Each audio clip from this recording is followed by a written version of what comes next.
అమీ Michael అనే విశ్వాసి, Ireland దేశానికి చెందినటువంటి యవన కుమార్తె. తల్లిదండ్రులు ఇరువురు కూడా క్రైస్తవులే.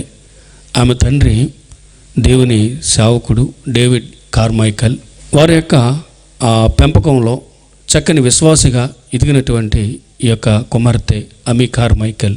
మీకు స్క్రీన్ మీద కూడా ఆమె యొక్క ఫోటో మీకు చూపిస్తారు, జాగ్రత్తగా అబ్జర్వ్ చేస్తూనే వినండి. ఈ సహోదరి సుమారుగా 24 ఏళ్ల వయసు వచ్చేటప్పటికే నేను దేవుని సువార్తను ప్రకటించాలి, దేవుడంటే తెలియని ప్రాంతాలకు నేను వెళ్ళాలి, ఒక మిషనరీగా నా జీవితాన్ని కొనసాగించాలి అని ఆసక్తితో ఎన్నో ప్రయత్నాలు చేసింది 24 ఏళ్ల వయసుకే. ఈ సహోదరి ఆసియా దేశాల మీద ఆమెకి ఆలోచన కలిగింది.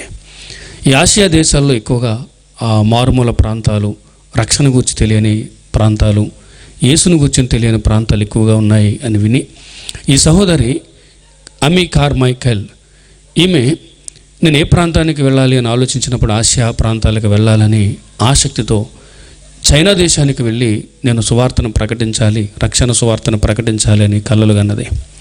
అయితే ఈమెకున్నటువంటి కొద్దిపాటి అనారోగ్య పరిస్థితి వలన అప్పుడు కొంతమంది మిషనరీలు ఈమెతో ఏం చెప్పారు అని అంటే, అమ్మ నువ్వు చైనా వచ్చి నువ్వు సేవ చేయడానికి నీ ఆరోగ్య పరిస్థితులు సరిపోవు, అక్కడున్న క్లిష్ట వాతావరణం నీకు సరిపోదు, కాబట్టి నువ్వు ఇక్కడ రావటం మంచిది కాదు అని ఆమెను రిజెక్ట్ చేసినప్పుడు ఆ సహోదరి చాలా ఆలోచించి ఎలా అయినా సరే నేను సువార్తను ప్రకటించాలి, ఒక మిషనరీగా దేవుని వాక్యాన్ని అనేక మారుమూల ప్రాంతాలకు తీసుకువెళ్ళాలి అనే ఆసక్తితో ప్రయత్నాల్లో జపాన్ దేశానికి వెళ్ళటానికి ఈ సహోదరికి అవకాశం వచ్చింది. జపాన్ దేశానికి వెళ్ళినప్పుడు సుమారుగా అక్కడ 15 నెలల పాటు సువార్తను ప్రకటించింది జపాన్ వీధుల్లో. సుమారుగా అది ఎప్పుడు అని అంటే 1901 ఆ టైం, అంటే సుమారుగా ఇప్పటికి 120 సంవత్సరాలు గడిచిపోతుంది.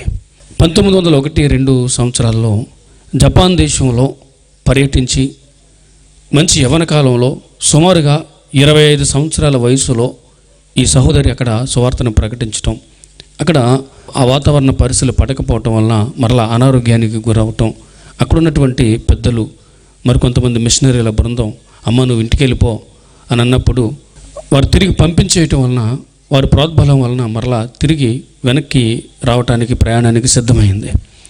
అలా సిద్ధపడినప్పుడు ఓడలో ప్రయాణం చేస్తూ ఆ జపాన్ దేశం నుంచి తిరిగి వస్తూ ఉన్నప్పుడు ఇప్పుడు శ్రీలంక అని పిలుస్తున్న దేశం ఏదైతే ఉందో సిలోన్, ఆ సిలోన్ మీదుగా వెళుతున్నప్పుడు అక్కడ కొందరు మిషనరీలని కలుసుకుంది.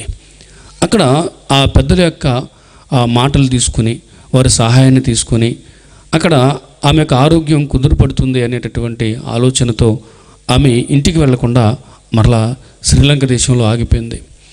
అలా ఆగిపోయిన తర్వాత అక్కడ కొన్ని దినాలు సేవ చేస్తున్నప్పుడు ఆ తర్వాత ఒక స్నేహితురాలు మన దేశంలో కర్ణాటక రాష్ట్రంలో ముఖ్యంగా బెంగళూరు ప్రాంతంలో వాతావరణం బాగుంటుంది, నువ్వు అక్కడ పరిచర్య చేయొచ్చు, అక్కడ సువార్త ప్రకటించవచ్చు అని చెప్పినప్పుడు ఆ సహోదరి భారతదేశం రావడానికి సిద్ధపడి 1902 ఆ ప్రాంతంలో భారతదేశానికి వచ్చింది. భారతదేశానికి వచ్చి కర్ణాటకలోని ఆ బెంగళూరు ప్రాంతంలో సువార్తను ప్రారంభించింది. అయితే కొంతకాలం తర్వాత తమిళనాడులో ఆమె సేవను ప్రారంభించి ఒక పూరి గుడిసెలో ఒక కఠినమైన పరిస్థితుల మధ్య ఆమె ఆ రోజుల్లో ఒకసారి ఊహించుకోండి, ఒక స్త్రీగా సుమారుగా ఒక 26 సంవత్సరాల వయసు ఉన్నటువంటి ఆ కుమార్తె తమిళనాడులో దోహనావూర్ అనే ప్రాంతంలో సేవను ప్రారంభించింది. సేవను ప్రారంభించి ఆమె సేవ చేస్తున్నటువంటి ఆ తొలి దినాల్లో ఒక 7 ఏళ్ల బాలిక ఒక రాత్రి సమయంలో పరుగున ఆమె ఉంటున్నటువంటి ఇంటి ముందుకు వచ్చి రోధిస్తున్నప్పుడు ఆ కుమార్తెను చేరదీసి ఆమెను ఏంటమ్మా నీ పరిస్థితులు ఏంటి అన్నప్పుడు ఆ బాలిక ఆ ఉచ్చిరాని మాటల్లో ఆ 7 ఏళ్ల బాలిక చెప్పిన మాటలు విని విస్తుపోయింది. ఆ కుమార్తె యొక్క జీవితం ఏంటి అని అంటే దేవాలయం యొక్క వేశ్య యొక్క కుమార్తె. అప్పటికి మన దేశంలో దేవదాసి వ్యవస్థ అనేది చాలా బలీయంగా ఉంది. ఇప్పటికి మనకు తెలిసిన విషయమే. ఆ కుమార్తె చెప్పిన మాటలు విని చలించిపోయినటువంటి ఆ యవన కుమార్తె అమీ మైకెల్, దేవా ఇలాంటి దయనీయమైనటువంటి పరిస్థితుల్లో ఉన్నటువంటి ఈ బిడ్డల్ని నేను చేరదీయాలి, నా సువార్త ప్రకటనలో భాగంగా నా సేవా పరిచర్యలో భాగంగా ఇదిగో ఇలాంటి పిల్లల్ని చేరదీసి వీరి కఠినమైన పరిస్థితుల నుంచి నేను విడిపించాలి అని ఆలోచించి ఎన్నో పోరాటాలు చేసి ఎన్నో శ్రమలకు వచ్చి ఎన్నో ఆర్థిక ఇబ్బందుల మధ్య నలిగిపోతూ అప్పటికి కుల పెద్దలు, మత పెద్దలు, గ్రామ పెద్దలు దేవాలయ వేశ్య విధానం అనేది మా సంప్రదాయం, ఇదిగో మా మొక్కుబళ్ళు ఉన్నాయి, మా యొక్క పద్ధతులు ఉన్నాయి అని ఎన్నో వ్యతిరేకతల మధ్య ఈమెకి ఎన్నో ఇబ్బందులు కలగజేసిన ఆ యవ్వన కుమార్తె వెనక్కి తగ్గలేదు. ఆమె వయసు 26 సంవత్సరాలు.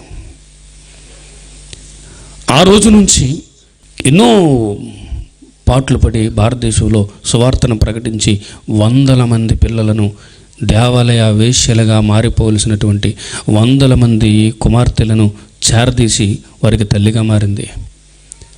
జీవితాంతం అవివాహితగానే ఉంది.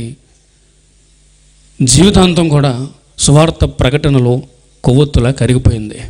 ఇది మన దేశ చరిత్రే.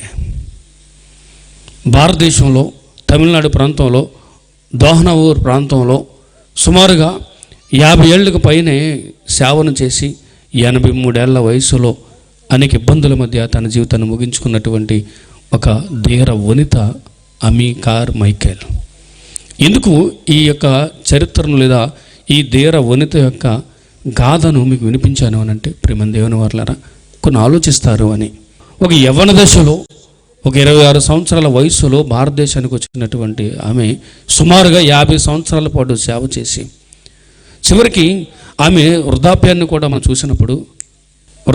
చూసినప్పుడు ఆమె ఒక పాత పాడుపడినటువంటి ఒక ఇల్లు తీసుకుని సుమారుగా 130 మంది పిల్లలు ఉన్నటువంటి ఆ అనాథ పిల్లలందరినీ కూడా ఆ ఇంట్లో పెట్టి వాళ్ళని సాకటానికి ఆమె ప్రయత్నం చేస్తూ దాన్ని శుభ్రపరుస్తున్నప్పుడు పడిపోవటం వలన ఆమె నడుము దెబ్బ తగిలి ఆమె మంచానికే పరిమితం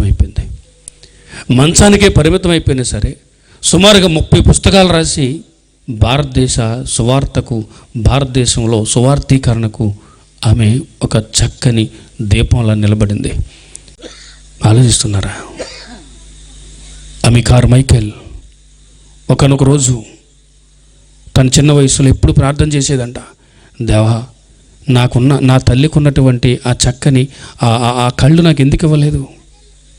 నా కళ్ళు ఏంటి నా తల్లి కళ్ళులా లేవు, నల్లగా ఉన్నాయేంటి నా కళ్ళు అని తన కనుగుడ్డు నల్లగా ఉండడాన్ని బట్టి ఎప్పుడు కూడా ప్రార్థన చేసుకుంటూ ఉండేదంటండి.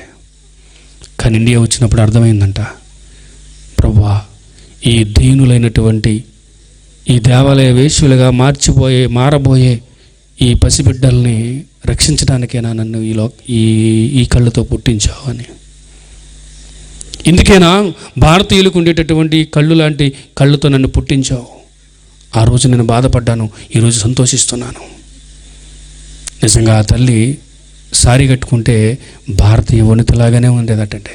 తన వస్త్రధారణలో ఉంటే అక్కడ వాళ్ళ దేశం ప్రకారం వస్త్రాలు ధరించుకుంటే ఈ పిల్లలు స్వీకరించరేమో, వీళ్ళు అర్థం చేసుకోరేమో, ఇదిగో వీళ్ళు దూరం అయిపోతారేమోనని భారతీయ వస్త్రధారణ, భారతీయులు తినే తిండి. కొన్ని రోజుల్లో ఆ తల్లి కొన్ని రోజుల పాటు ఇదిగో వీళ్ళకి అర్థమయ్యే వరకు కూడా కాఫీ పౌడర్ రాసుకునేదంటండి మనలా కనపడడానికి. ఇలా ఎందరో ప్రయాసపడి తమ జీవితాలను అర్పించి ఈ జీవితంలో ఇదిగో మనం ప్రవేశించడానికి, రక్షణ మార్గంలో ప్రవేశించడానికి పాటుపడితే ఈరోజు మనం నిర్లక్ష్యంగా సోమరులుగా నిద్రపోతున్నామండి.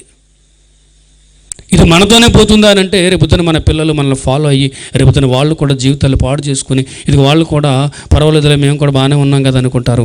కానీ ప్రభు వచ్చినప్పుడు వారు నెట్టివేయబడతారు. ఏం సాధించిన వారం అవుతాం? ఆలోచిద్దాం ప్రియమైన దేవుని వాళ్ళరా. స్టెఫన్ మొదలుకొని ప్రభు వలె అనేక మంది జీవితాలు, వేలాది మంది జీవితాలు ఈ ప్రపంచంలో మన కోసం బలయ్యాయి. వారందరూ సాక్ష్యం ఇస్తున్నారు, ఇదిగో రక్షణ ఎంత గొప్పదో అర్థం చేసుకోండి అని.